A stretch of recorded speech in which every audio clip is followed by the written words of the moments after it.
जय हिंद, नमस्कार। मैं अंबर जैदी स्वागत करती हूँ आप सबका एक बार फिर से हमारे आज के कार्यक्रम में। और आज हम बात करने वाले हैं पाकिस्तान के उस रिएक्शन की। हालांकि पाकिस्तान की अगर हम बात करें तो पाकिस्तान वो देश है जहां पर खुद की माइनॉरिटीज का कोई अता पता नहीं है। अगर माइनॉरिटी इंडेक्स में अगर बात करते हैं जहां पर उनके अधिकारों की बात हो तो पाकिस्तान सबसे नीचे आता है। फ्रीडम ऑफ रिलीजन की बात तो है कि वर्स्ट कंट्रीज में भी वो सबसे नीचे आता है, वो टॉप करता है, मतलब कहना चाहिए। तो जिन चीजों में वो टॉप करता है उनको लेकर वो भारत को नसीहत दे रहा है इस्लामोफोबिया और माइनॉरिटी राइट्स को लेकर। वही पुराना राग अलापा है। और ये राग अलापा क्यों गया है? क्योंकि अयोध्या में जो ध्वजारोहण के लिए प्रधानमंत्री मोदी गए उसको लेकर उन्होंने एक बड़ा सा रिएक्शन दिया है जिसको आप स्क्रीन पर देख सकते हैं। और पाकिस्तान की जो हिपोक्रेसी है इस पर बात करेंगे कि पाकिस्तान खुद के देश में जो लग रही है आग उस पर तो ध्यान नहीं दे रहा है, लेकिन ध्यान भटकाने के लिए भारत की ओर पूरा ये रुख पलटने की कोशिश कर रहा है। इमरान खान की मौत को लेकर अफवाहें हों, चाहे टीएलपी का आंदोलन और कई सारे जो उनके इंटरनल क्राइसिस हैं जिस पे हम अक्सर चर्चा करते थे। तो पाकिस्तान की इस हिपोक्रेसी को हम आज विस्तार से समझेंगे और हमारे साथ इस पर चर्चा करने के लिए मौजूद है संजय दीक्षित जी। जयपुर डायलॉग से बेहतरीन एक कंटेंट लेकर आते हैं, जबरदस्त फैन फॉलोइंग है संजय जी की। संजय जी नमस्कार, जय हिंद, बहुत स्वागत है आपका। नमस्ते अमर जी, नमस्ते। Long time no see. Yes, finally after a long time. Thank you so much for your time. I know आप बहुत बिजी रहते हैं। संजय जी, पाकिस्तान की जो हिपोक्रेसी है इसको लेकर तो मतलब हम सब जानते हैं, पुरानी बात है, लेकिन बार बार बाबरी मस्जिद और अयोध्या जो हमारा एक इंटरनल मैटर है, हम हिस्टोरिकली अगर हम बाबरी मस्जिद या राम मंदिर विवाद रहा, ये 1992 से तो है नहीं, 1857 से ये है। तो पाकिस्तान ये कौन सा राग लेकर आ जाता है कि यहाँ पर सेंचुरीज से मस्जिद थी? पाकिस्तान तो था भी नहीं सेंचुरीज पहले, तो ये कौन सा इंफॉर्मेशन कहाँ से आती है इनके पास ये? देखिए, पाकिस्तान ने अपने आप को इस्लाम के हाफिज का रोल दे रखा है, भले ही और कोई उसको माने या ना माने, लेकिन पूरी दुनिया में हिफाजत इस्लाम की पाकिस्तान को ही करनी है। वो उनकी एक गर्वोक्ति है ना, वो गर्वोक्ति के साथ कि we are the first Islamic republic in the world. अब रिपब्लिक भी है, इस्लामिक भी है।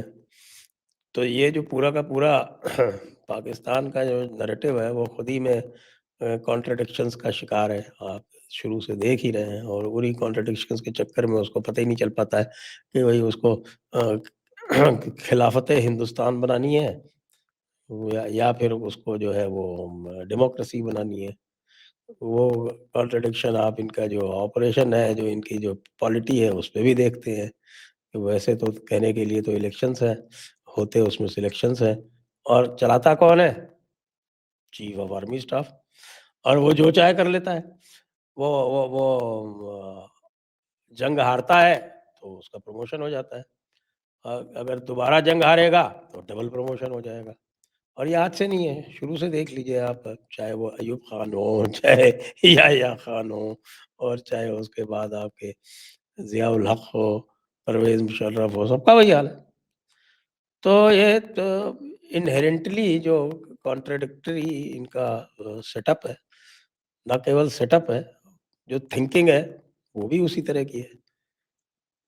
तो ये भी नहीं समझ पाते हैं कि साहब कि ये अरब है या कि हिंदुस्तानी हैं, इनका जो मूल है, मूल वंश क्या है। अच्छा, बड़े-बड़े जो आप देखिए जो आपके इनके तथाकथित थिंकर्स जो है, वो भी इसी मुगालते में रहते हैं। इसी मुगालते में रहते हैं। कोई कहता है कि साहब कि देखिए मैंने अपना डीएनए चेक कराया था और वो डीएनए मेरा सेंट्रल एशियन निकला। इसलिए मैं इस ग़लीज़ तबके का, इस ग़लीज़ बर्रे-सग़ीर का रहने वाला नहीं हूँ। हसन निसार, हुँ? बड़े थिंकर हैं वहाँ के।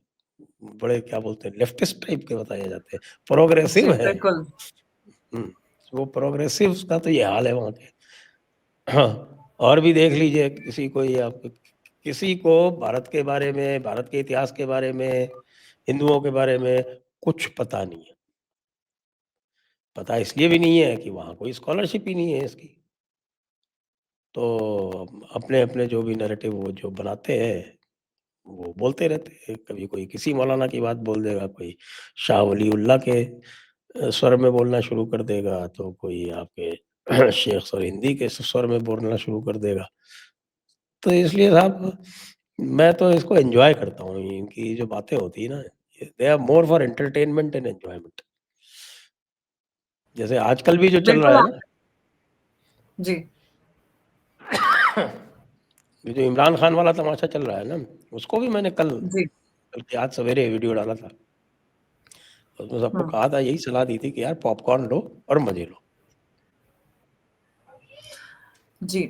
लेकिन संजय जी जब भी पाकिस्तान क्योंकि पाकिस्तान ने का जो ये रिएक्शन आया हम सब जानते हैं पाकिस्तान वो जगह है जहाँ पर एक प्रेस रिलीज़ भी आर्मी के अप्रूवल के बिना नहीं निकलती है। इस तरह का रिएक्शन आना कहीं न कहीं वो यूएन से कह रहे हैं कि यूएन को इस पे कदम उठाना चाहिए, कुछ करना चाहिए। तो पाकिस्तान को भी तो आईना दिखाना बनता है कि ज़रा उनकी माइनॉरिटी की भी हालात उनके देख लिए जाएँ।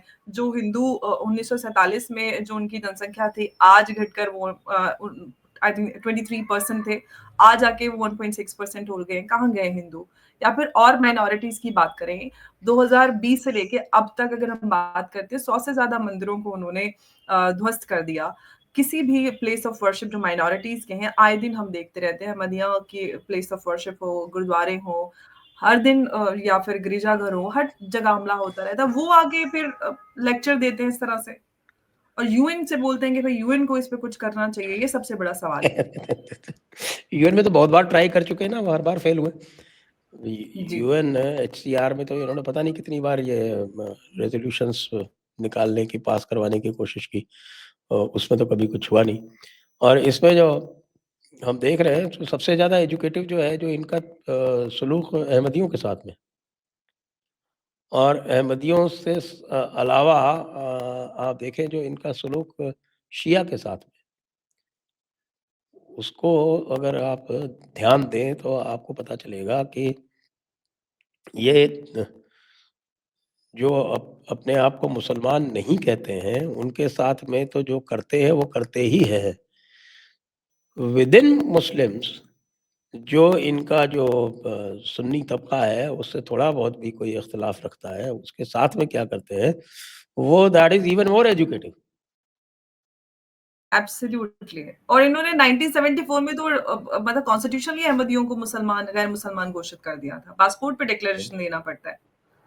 पासपोर्ट पे डिक्लेरेशन दे दिया साहब कि ये गैर मुसलमान है। क्यों है? क्योंकि साहब वो सुन्नी तबके की, या उसमें तो मेरे ख़्याल से शिया भी उनको, अहमदिया को तो काफ़िर ही मानते हैं। तो उनका कहना है कि साहब कि वो आखिरी नबी थे, आगे कोई नबी नहीं हो अब वो सकता। बात जो यार अलग है कोई कि नबी आए और पाकिस्तान कह दे कि मैं आखिरी हूँ, ये भी कोशिश और कर रहा अगला था कोई आए कि साहब कि कि मैं भी नबी हूँ, तो सब वो जो है वो काफ़िर हो गया। आपने अपना एक नैरेटिव गढ़ लिया, जो कुछ भी उसके विरुद्ध जाएगा, वो काफ़िर हो गया। और काफ़िर तो, काफ़िर की सज़ा तो आपको पता ही है क्या है। काफ़िर को तो जीने का हक़ ही नहीं है। वाजिबुल कत्ल इवन बिफोर हिंदूज वाजिबुल क़त्ल, शियों को बोलते हैं वाजिबुल कत्ल आपसे पहले वाजिबुल हमारी गर्दन जाएगी। वो तो वो तो आपके वो अहमद रज़ा बरेलवी साहब तय कर गए ना, जी, हमने बात भी जी, की थी एक बार। जी, जी, वो आई अहमद रिमेंबर। रज़ा बरेलवी जो है, वो उन्होंने जो ले डाउन किया है, उसमें सबसे ऊपर जो है, वो सबसे पहले वाजिबुल क़त्ल है देवबंदी। हुँ, और देवबंदी के बाद जो वाजिबुल क़त्ल है, वो है अहमदिया। फिर उसके बाद वाजिबुल क़त्ल है तीसरे नंबर पे शिया। शिया बाद में बाकी फिर तो फिर हिंदुओं में चौथे नंबर आता 5वें नंबर पे आते हैं। है। लेकिन वो बात अलग है कि पाकिस्तान में शियों को भी कॉन्स्टिट्यूशनली गैर मुसलमान घोषित करने की कोशिश की जा रही थी और ये भी एकदम फनी एकदम फैक्ट है कि पाकिस्तान बनाने में शियों का सबसे बड़ा हाथ अहमदियों का भी कहना चाहिए मैनेजमेंट पर।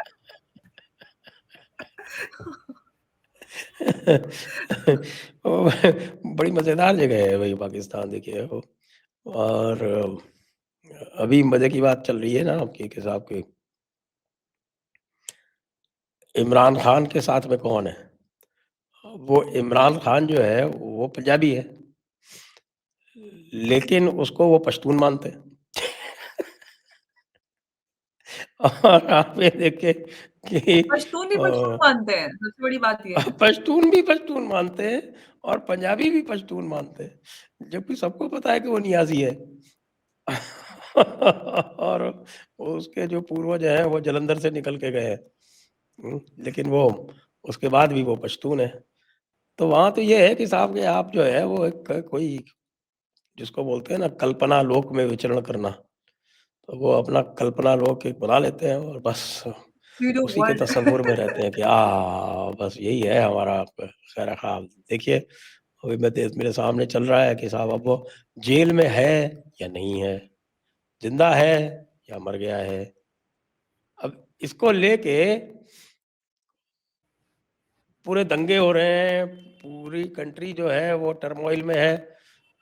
अरे भाई, अगर आप कह रहे हो कि वो ज़िंदा है, तो आज के ज़माने में क्या दिक्कत है भई? अंदर से जाके और उसका एक वीडियो जो है वो वायरल कर दो, उसे कहलवा दो कुछ। बिल्कुल। या वो लाइव किसी सीसीटीवी पे दिखा दो बाहर लोगों को। सीसीटीवी पे दिखा दो, कुछ भी कर दो। तो अब जब वो नहीं दिखा रहे हैं तो नेचुरली फिर तो रूमर्स जो है वो फ्यूल करेंगी, करेंगी।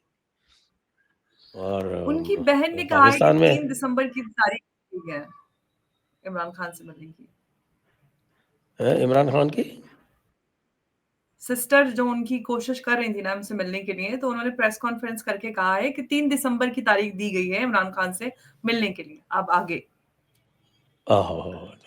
ये भी बड़ी मेहरबानी है साहब ये तो। पाकिस्तान की तो बात ही क्या है। लेकिन संजय जी सबसे बड़ी बात ये है कि इमरान खान को लेकर जो सोशल मीडिया से ये रूमर्स स्टार्ट हुए हैं, अफगान मीडिया लगातार पिछले कई दिनों से ये दिखा रहा है कि इमरान खान शुरुआत बलोचों ने एक्सट्रीमिस्ट की थी। जी। तो नहीं मेरा सवाल ये है कि इतना सब हो रहा है, मास प्रोटेस्ट बदलता जा रहा है, लोग वहां पर पहुंच रहे हैं दलिया जेल के आगे, लेकिन कोई क्लैरिफिकेशन क्यों नहीं दिया जा रहा? अगर वो जिंदा है और हालात इतने खराब होते जा रहे हैं, तो क्लैरिफिकेशन क्यों नहीं दी जा रही कोई? ये तो साहब मुल्ला मुनीर ही बता सकता है। मुल्ला मुनीर की जो थिंकिंग है और जो उसका जिस हिसाब से उसका जो सर घूमता है, उसके बारे में कुछ किसी को कुछ पता ही नहीं। वो भी एक अजीब किस्म का इंसान है। अभी तक पाकिस्तान में कहते थे साहब 2 प्रकार के जर्नैल होते हैं। एक व्हिस्की जर्नैल होते हैं और दूसरे जो है वो मुल्ला जर्नैल होते हैं। आज तक कोई सीओएस जो था वो मुल्ला जर्नैल नहीं बना था। ज़ियाउल हक था, लेकिन वो व्हिस्की तो पीता था। इसका पता नहीं है व्हिस्की पीता है कि नहीं पीता है।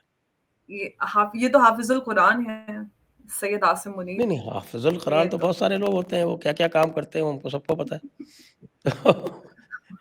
तो ये जानकारी जानना निकाल के ज़रूरी हो गया। जानकारी निकाल के बताओगे अगले अगले उसमें कौन सी ब्रांड पीते हैं? अब आसिम पीता मुनीर का भी है तो ब्रांड। कौन-सी पीता है? मुझे तो लगता है देसी टर्रा पीता है। क्योंकि बातें इसी तरह की करता है।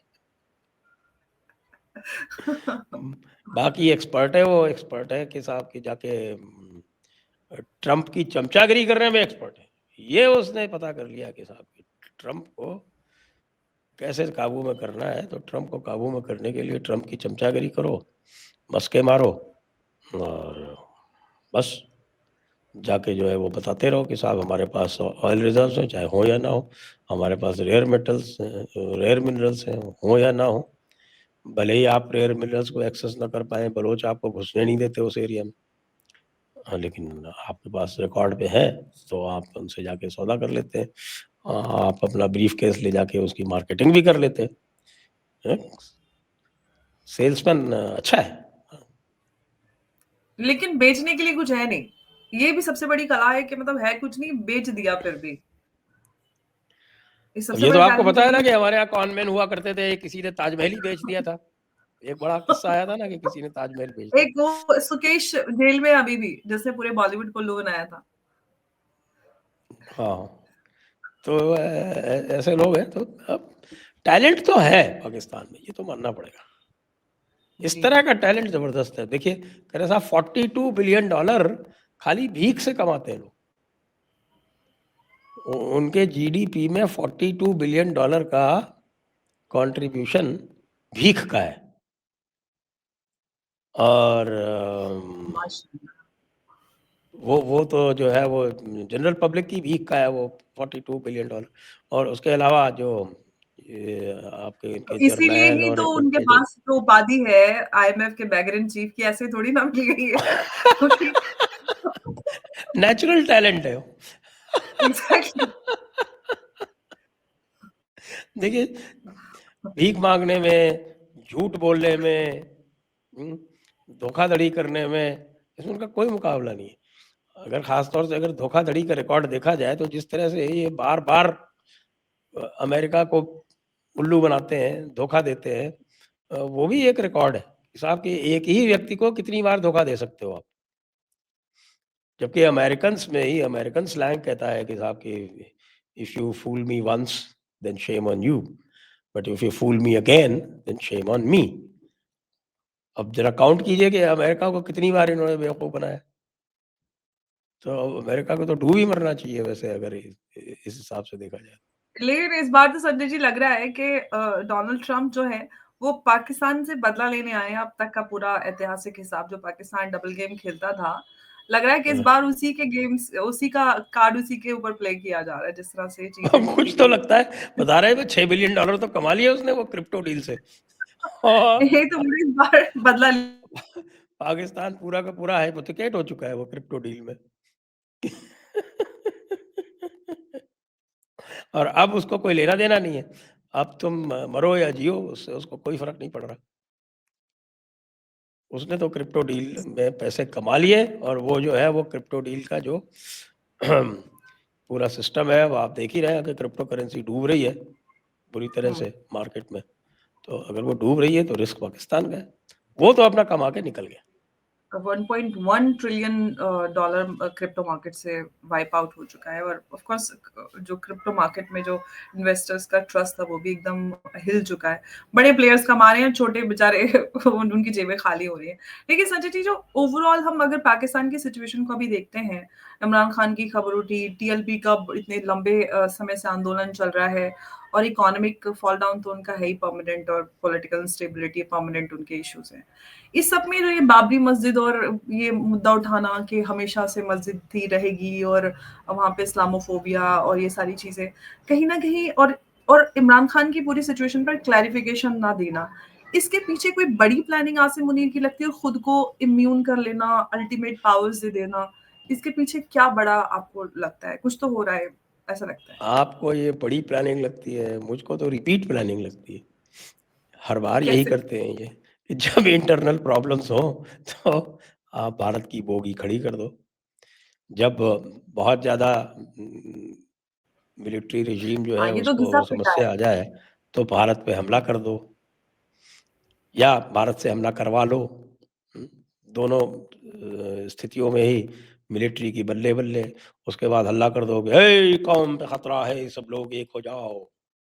तो कौम पे जब खतरा मंडराता है तो उनकी बल्ले बल्ले हो जाती है। लेकिन अब कुछ दिक्कतें आ गई हैं अभी, जो खास तौर से जो इन्होंने टीएलपी के साथ किया ना, I think that will be very destabilising in the long term. क्योंकि ये जो बरेलवी जमात थी, ये हमेशा थिक एंड थिन में मिलिट्री के साथ खड़ी रहती थी। पाकिस्तान का एस्टैब्लिशमेंट ही बरेलवियों की वजह से हुआ, ये भी आपको पता ही है। तो इसके साथ जो इन्होंने सलूक किया, ये बरेलवियों के साथ ये पहली बार किया। पश्तून के साथ तो खूब किया इन्होंने।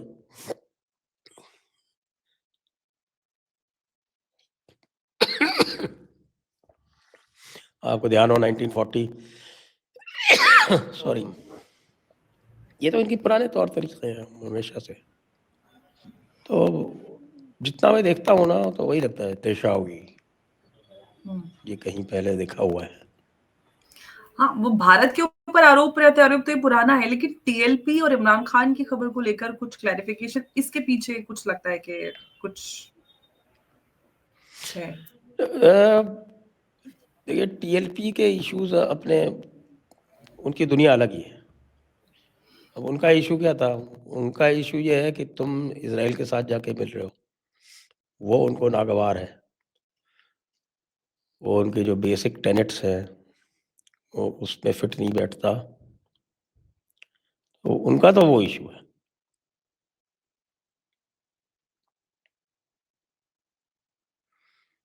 जी। जी, बिल्कुल। लेकिन संजय जी, अगर हम पाकिस्तान की बात करते हैं या फिर टीएलपी की भी बात की, तो गाज़ा को लेकर टीएलपी इतना लंबा आंदोलन कर रही है। भारत को लेकर पाकिस्तान की तरफ से ये प्रेस नोट दिया गया कि भई पाकिस्तान में इस्लामोफोबिया और मुसलमानों पे ज़ुल्म, वो जो पुराना नैरेटिव है। लेकिन चाइना में क्या हो रहा है, उस पे कभी बात नहीं करते। अपने अंदर वो क्या कर रहे हैं, कि क्या कुछ उनके यहाँ नहीं हो रहा, सिक्योरिटी फोर्सेस, माइनॉरिटीज़ पे, मंदिरों पे, हर जगह। उसपे ये टीएलपी, चलिए उइगर मुसलमानों की बात कर लेते हैं, उनकी क्यों नहीं बात करते? गाज़ा की तो बात कर लेते हैं, इतना लंबा आंदोलन निकल जाता है। इमरान खान से भी पूछा था, तब उन्होंने बोला था कि मुझे तो पता ही नहीं उइगर के बारे में। इमरान खान ने कहा था वो जी। कि मुझे जानकारी बिल्कुल नहीं है, ये कब हुआ, कैसे हुआ। जब ऐसी बातें होती हैं तो उनकी एकदम से इग्नोरेंस प्लीड कर लेते हैं। जो देखना चाहते हैं वही दिखता है, और जो देखना चाहते हैं वो ना भी हो तो भी दिखता है। और ये बेसिकली ये जो पूरी लीडरशिप है इनकी, जिसको पाकिस्तान की, वो वही फ्यूडल लीडरशिप माइंडसेट है है, उनका। वही वही सेम फ्यूडल लीडरशिप है जी। जिसने 47 में पार्टीशन करवाया था। 47 में पार्टीशन इतिहास का करवाने सबसे वाले बड़ा लोग लैंड कौन थे? Scam, the biggest land scam in the history of India. क्योंकि सबसे ज़्यादा दिक्कत इन्हीं को थी। ये सारे जितने भी नवाब थे, ये सब थे, इनको लगता था कि अगर हम अलग हो जाएंगे तो हमारी ज़मीनें बच जाएंगी, और बहुत बड़ी संख्या थी ऐसे लोगों की। और जो लोग यहाँ से माइग्रेट होके भी गए, वो जितनी ज़मीन यहाँ छोड़ के गए, उतनी ज़मीन उन्होंने वहाँ कब्जे कर ली, जाके वापस क्लेम कर ली उतनी की उतनी। और बहुत सारे परिवारों में क्या हुआ, एक आध मेंबर इधर रह गया, ज्यादा उधर चले गए, तो इधर भी जमीन और उधर भी जमीन, ये भी तो उधर भी हुआ ना। ज़मीन, उधर भी ज़मीन। तो आप नवाब महमूदाबाद वाला किस्सा देखो आप, भाई नवाब ऐसे बहुत महमूदाबाद के एग्जाम्पल बाकी, है। हाँ, बाकी पूरा परिवार उधर चला गया, उन्होंने वहाँ ज़मीन ले ली जितनी उनकी एस्टेट थी। तो आप ये देखिए कि आधा हजरतगंज जो है वो नवाब महमूदाबाद का है, बाद में इधर भी क्लेम कर ली।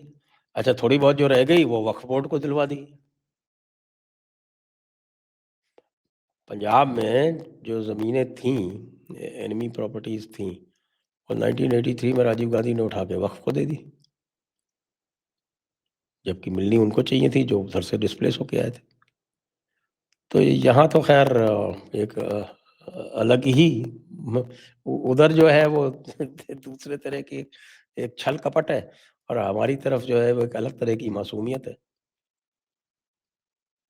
लेकिन संजय जी, इस मासूमियत पे अगर बात की जाए, तो मैं तो अब इसको मासूमियत भी नहीं मानती, हम इसको कहते हैं बेवकूफी। मासूमियत अलग होती है, बेवकूफी अलग होती है। हाँ, हमें वो पता है कि हम क्या कर रहे हैं। तो मैंने तो मासूमियत जो था वो उसी अर्थ में प्रयुक्त किया था। तो मतलब वही था मेरा। मतलब वही था, बट मुझे लगता है कि शब्द में भी रियायत नहीं होनी चाहिए अभी तो, वो शब्द में समय आ गया। क्योंकि हम जो इंफॉर्मेशन वॉरफेयर भारत के विरुद्ध देख रहे हैं, चाहे हम जो एक्स का नया फीचर है लोकेशन एक्सपोजर, उससे खुला हुआ जो खुलासा हुआ, उससे भी पता चला कि जो हम ये सोच रहे थे कि जो एक पब्लिक जो नैरेटिव था जो बनाया जा रहा था सोशल मीडिया पर, जो हैशटैग ट्रेंड्स हो रहे थे, मतलब चाहे एंटी हिंदू या फिर बीजेपी के विरुद्ध में, वो पूरे पाकिस्तान बांग्लादेश से चल रहे हैं, जिसको दिखाया जा रहा था कि वो प्रो पूरे ऑपोजिशन है। तो ये भी अपने आप में एक बड़ी अजीब सी बात है कि बार-बार उनके हैंडल्स चेंज होना, ये सारी चीज़ें कर आप ऑफ कोर्स जो आप चैनल चलाते हैं, आपको भी अंदाज़ा होगा कि ट्रोलिंग जो होती है पाकिस्तान से कितनी ज़्यादा होती है। वो हिंदू नाम रख लेते हैं और गालियाँ देते हैं ऐसे एकदम पाकिस्तानी स्टाइल में, तो वो तो पढ़ने से ही समझ में आ जाता है। लेकिन अब आप आउटराइटली ये प्रूफ नहीं कर सकते अनलेस आपके पास कोई क्रेडिबल जानकारी हो कि हाँ, ये पाकिस्तानी ही है। अब तो ये सारी अब तो चीज़ें हो रही हैं, अब तो अब आपको इसके टूल बाद दे दिया है ना। जी, अब तो मिल गया है ना, पहले तो नहीं था। लेकिन संजय जी, सबसे बड़ी बात ये है कि एज़ कंट्री हमें जो पाकिस्तान की ये सारी चीज़ें हैं, मजे की बात खुराफात यह है कि वो जुबैर वाला ऑल्ट न्यूज है, वो भी यूएसए से चल रहा है। मज़े की बात, माशाल्लाह। जुबैर का ऑल्ट न्यूज वो भी यूएसए से चल रहा है। प्रतीक सिन्हा जो जी। ऑल्ट न्यूज का डायरेक्टर है, उसका जो एक्स अकाउंट है वो मलेशिया से चल रहा है। क्या बात है। और भी ऐसे ऐसे हिंदू नामों वाले पता नहीं कितने पाकिस्तान से हैं। बाद में क्योंकि उसमें उन्होंने एक ऑप्शन दे रखा है कि आप उसमें रीजन कर सकते हैं इंस्टेड ऑफ कंट्री, तो सडनली यू फाउंड कि lot of people started writing south Asia. और सबको पता है अगर कोई इंडियन है तो वो साउथ एशियन कभी नहीं लिखेगा, because south Asia for him exactly, हम तो पूरे को it's a Indian Slur. Continent मानते हैं। हाँ, and Indian will always right India. तो जितने भी साउथ एशियन है वो पहचानेंगे तुरंत कि ये पाकिस्तान या बांग्लादेश। बस the only distinction you to make कि भैया ये पाकिस्तान से या बांग्लादेश से, वो उनकी हरकतें देख के पता चल जाता है। हाँ, वो उनके लिखने बोलने के तरीके से ही पता चल जाएगा कि क्या कहाँ से आ रहा है ये। अब नाम है हड़प्पन, लोकेशन बांग्लादेश। वो नॉर्थ साउथ वाला करता है वो, हड़प्पन मीन्स नॉर्थ साउथ वाली फॉल्ट लाइन करता है। फिर बहुत सारे जो वो कास्ट वाले जो हैं, वो कोई दिया शर्मा भी हैं और कोई और आपके यशिका भी हैं, वो सब पाकिस्तान। बहुत वो सारे गजब है हैंडल्स ना, हैं, बहुत सारे हैंडल्स हैं। बहुत सारे मतलब सैकड़ों की संख्या में ऐसे। हम्म। क्योंकि कुछ भी हो तो फटाफट ये काम तो मैं कर रहा हूँ कि ये तो बड़े शातिरपने से कर रहे थे वो ISI का। इसी चीज में तो और पाकिस्तान शातिर है। आप हाँ ऑपरेशन सिंदूर के समय आपको याद होगा, एकदम सब या फिर अभी जो दुबई एयर क्रैश हुआ, एकदम फटाफट सोशल मीडिया पे इनका शुरू हो जाता है, जैसे कि इनको पहले से सारा कुछ जानकारी रहती है और ट्रोल आर्मी इनकी शुरू हो जाती है नैरेटिव बिल्डिंग के लिए। हाँ हाँ, तभी तो लोगों को ये था कि साहब कि देखिए ऑपरेशन सिंदूर में we won the war but they won the narrative. हालांकि वन द नैरेटिव का मतलब इमीडिएट टर्म्स वो कहा जा सकता है, बाकी बाद में तो सारा का सारा उनका झूठ ही ये साबित हुआ। सब पता भी चल गया सबको, every international expert watched for India. और आपने उसके बाद ये भी देखा कि साहब की इंडियन आर्मामेंट्स की बिक्री भी बढ़ गई। अब अभी देखिए, अभी वो जो तेजस 50%। का जो आपके एयर शो में क्रैश हुआ, एयर शो के क्रैश को कॉम्बैट क्रैश नहीं मानते, लेकिन उसको लेके भी साहब कैसे तमाशा किया। वो एयर शो में वो जितना डेंजरस मैनूवर कर रहा था, there is always a chance बिल्कुल, दैट कैन हैपन। बहुत क्रिटिकल मैनूवरिंग थी जिसमें से वो डिप करके आ रहा था। और आज तक F-16 के 250 से ज्यादा क्रैश हो चुके हैं, उसके बारे में नहीं बोलते हो। इनका जो F-17 जो है उसके भी कोई 15-20 क्रैश हो चुके हैं, उसकी उसका कोई नहीं। और जो सेफेस्ट है आज तक का, जो 24 साल में सिर्फ दूसरा क्रैश है जिसका, और वो भी एयर शो में। It's not a routine sortie and it's not a combat mission. He was doing dangerous manoeuvres during an air show. उसको लेके नैरेटिव कितना चलाया गया, लेकिन चक्कर ये हुआ कि उसी नैरेटिव के बीच में ये एक्स वाला मामला आ गया, तो आपने देखा फिर एकदम से मामला चीजें बदल गई, ठंडा पड़ हालात गया। जज्बात से बदल गए। हालात बदल गए रातों रात। लेकिन संजय जी, पाकिस्तान को तो ये बात, मतलब एक बात में तो पाकिस्तान की दाद देनी पड़ेगी। पाकिस्तान जो है, चाहे लॉबिंग हो, जिसको हमेशा कहते हैं इंटरनेशनली, लॉबिंग में, नैरेटिव बिल्डिंग में पूरा ध्यान, पूरा पैसा, सब कुछ इधर लगाता है और इनिशियली वो जीतता हुआ नजर भी आता है, चाहे हमने जिन एग्जांपल्स की बात की। हालांकि वो बात है कि पाकिस्तान के जो पढ़े लिखे लोग हैं उनको पता है कि इनके पास कुछ नहीं है खंडर कबाड़े के अलावा, ये सिर्फ झूठ बोलते हैं कि हम जीत गए, हम जीत गए। इनफैक्ट इमरान खान जो आज जेल में है, वो कहते थे घबराना नहीं है, उनको भी पता था कि घबराहट सबसे ज्यादा पाकिस्तानियों की होती है, क्योंकि उनको हकीकत पता है। लेकिन इस सब को देखते हुए आपको क्या लगता है कि हमें और ज्यादा कुछ पाकिस्तान को लेकर एज कंट्री कुछ बदलाव करने की जरूरत है, या फिर ओवरऑल पॉलिसी हमारी पर्याप्त नजर आती है? वो जनरल कटियार ने कह दिया ना, जो जी। Western army commander general Katiyar ने जी। कि साहब ये ऐसे नहीं मानने वाले, इनकी तो कुछ टेरिटरी ऑक्यूपाई करके इनको दिखाना पड़ेगा, तब ये मानेंगे कि हाँ साहब हम हारे हैं। हालांकि उसको भी नहीं कह और सकते, हो राजनाथ सिंह सकता जी है ने वो कह दे पक्का कि भी कर साहब दिया आप उसको। या जैसे अब राजनाथ सिंह जी भी कहने लगे हैं कि साहब कि ये तो हम सिंध क्या पता हमारा है, सिंध कल हमारे पास हो। बॉर्डर चेंज होते रहते हैं। तो जी। अगला टारगेट ये हो कि भाई ये एक कहानी सुनाया करते थे हमारे, एक कहानी क्या मैं ही सुनाया करता था, क्योंकि जी। एक हमारे कोई थे श्रीमान जी, उनको हम कितना भी पीट लें, कितना भी हरा लें, वो कभी हार नहीं मानते। तो ये मैंने कहा कि भाई ये वो पहलवान है, ये मेरा नैरेटिव था कि ये वो पहलवान है कि आप इनको, अगर आप इनको चित्त कर दो तो ये हार नहीं मानेंगे, ये अपनी टांग ऊंची कर देंगे कि देखो मेरी टांग ऊंची है, मैं इससे पीठ लग गई, इससे कुछ नहीं होता। अगर अच्छा चलो भाई, तो उनकी आप उनकी टांग पे बैठ के तो अपना हाथ ऊंचा कर देंगे कि टांग तुमने दबा ली, पीठ दबा ली, तो क्या हुआ, देखो मेरे हाथ ऊंचे। तो आप जो है वो पूरा कोशिश करके उनके ऊपर लेट के हाथ पैर सब पिन कर दो उनके। तो अभी बोलेंगे कुछ नहीं, मेरी नाक तो ऊंची है। ये वो वाले पहलवान इमरान खान जेल से बोले कि घबराना नहीं है, आपने घबराना नहीं है। ये नाक वो ऊंची वाले कर दी। पहलवान है। इनका जो है उससे काम नहीं चलेगा, इनकी तो आपको सब हाथ पैर पीठ सब पिन करने के बाद नाक काटनी और पड़ेगी।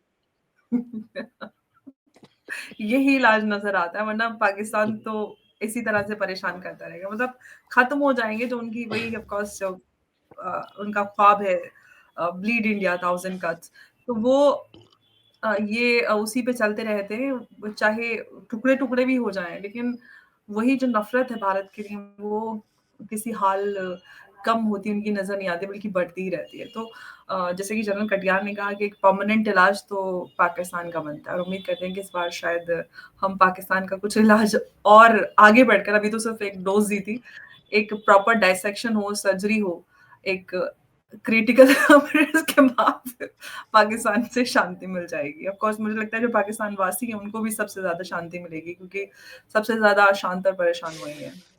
संजय जी, आपका धन्यवाद इस चर्चा में हमारे साथ जुड़ने के लिए। नमस्कार, जय हिंद, जय Bharat. Thank you very much, thank you for having me. Thank you so much.